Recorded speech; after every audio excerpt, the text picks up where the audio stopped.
Love is older than the world. It's older than faith. It's older than the shadows of faith, shadows that are never cast by God's ancient wisdom and mercy. God is as old as love because He is love. We are as old as breath.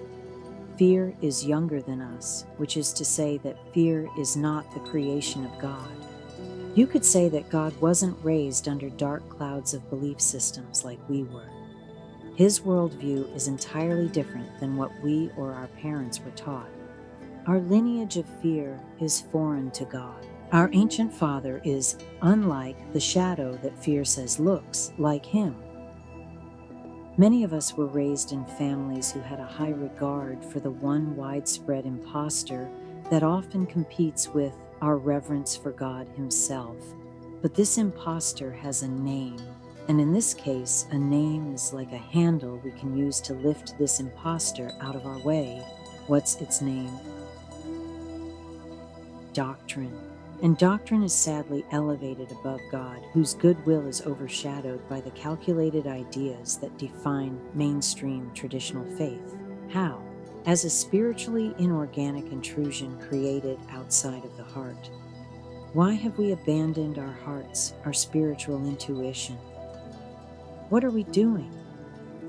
We have long lost touch with what's really within us. But why? Because doctrine has led us far away from the point. Consider repentance, which was invented from an ancient Latin mistranslation of metanoia. Metanoia is a shift in perception, not behavior, but repentance claims that placing the cart before the horse is the will of God. It is not.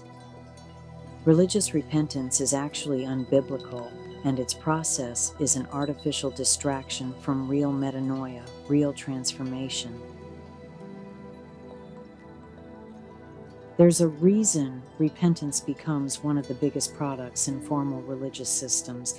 It's like being sold a weight loss bracelet made of paper. I'm not saying anyone does it on purpose, but metaphorically, they hand you something they know won't hold. You pay for it with the belief that this paper can create genuine remorse. Just wear it and you'll change. But the bracelet always falls apart, so you keep going back for another one.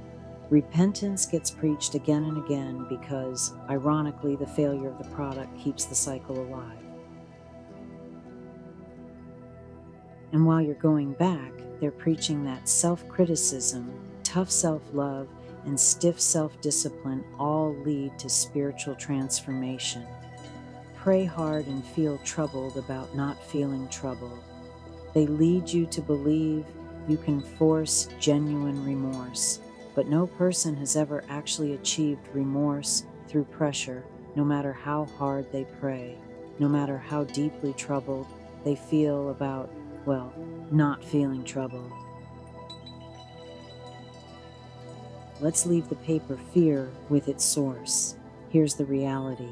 The ancient scrolls, often blurred today, teach that genuine remorse isn't the engine of change.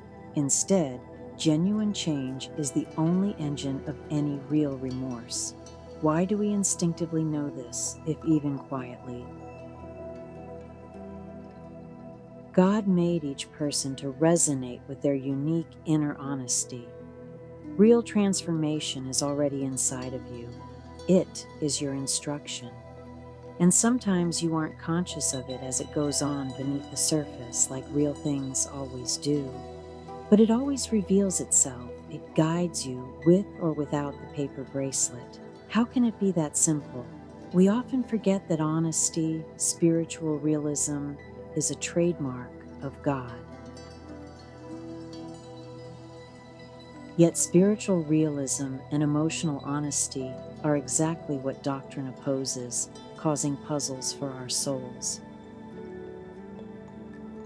According to the ancient scriptures, God actually makes more sense than doctrine, and God contradicts doctrines and interpretations that have long restructured His authentic beauty into a looming shadow, having a temperament subject to established faith. Yet faith has no authority over God. It is its own puzzle. It micromanages human minds. God never intended ages of misteaching, like the idea that He's out to micromanage our minds. We suffer, toiling over the puzzles of established faiths. But here's why there can be no person to blame this on. The popular, distorted illusions warping God's mercy into human micromanagement developed decades, even centuries, after Yeshua. Those who uphold doctrine for a living are sometimes aware of the historical, original, ancient understanding of the Father of Yeshua and Yeshua, or Jesus himself. But the hang-up for them is simple. They have devoted their lives to what they've inherited.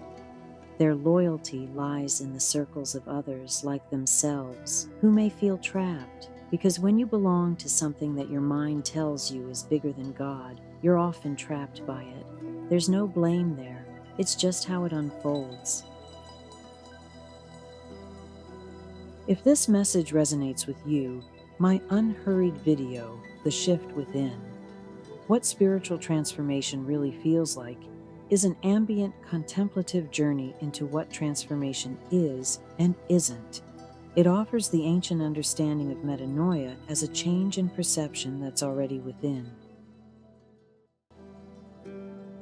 I'm Magnolia Rye, a quiet southern native, inviting you to stop back by the ancient room, a safe place of assurance where we discover the wisdom of the ancient scrolls and resolve inherited spiritual dissonance so we can each see God as we were meant to.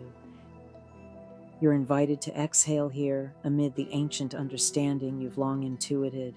You know that God is above dark human temperaments, rigid motives, and uptight, soul-shattering scriptural interpretations.